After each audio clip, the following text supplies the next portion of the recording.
உங்கள் தந்திவன் தொலைக்காட்சியில் தெனாலிராமன் தினமும் மாலை 6 மணிக்கு காணத் தவறாதீர்கள்.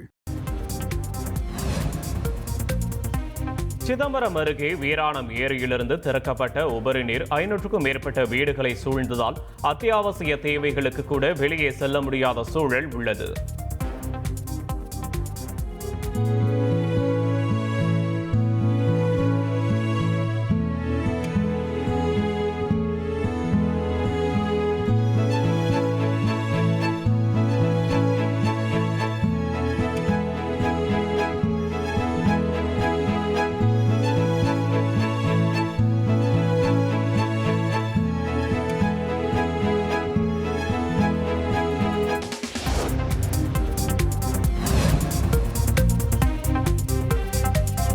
வீராணம் ஏரியிலிருந்து 18,000 கன அடி உபரி நீர் திறக்கப்பட்டதை தொடர்ந்து தண்டலேஸ்வரநல்லூர் ஊராட்சிக்கு உட்பட்ட அம்பலவான நகர், அண்ணா நகர் உள்ளிட்ட பகுதிகளில் உள்ள குடியிருப்புகளை வெள்ள நீர் சூழ்ந்தது.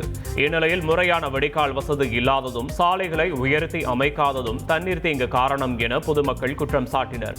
மேலும் சாதாரண மழைக்கு கூட வீடுகளை தண்ணீர் சூழ்வதாக கூறிய பொதுமக்கள் அதிகாரிகள் உரிய நடவடிக்கை எடுக்க வேண்டும் என கோரிக்கை விடுத்தனர்.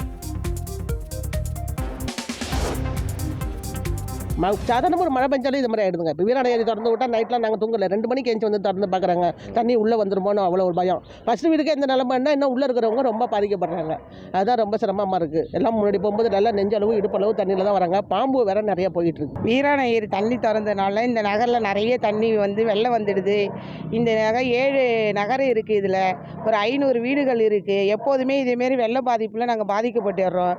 எங்களுக்கு இந்த ஒரு வடிகால் வசதியும் செஞ்சு கொடுக்கல, ரோடு போடல, லைட் வசதி இல்லை. நாங்கள் ரொம்ப மக்கள் கஷ்டப்படுறோம்.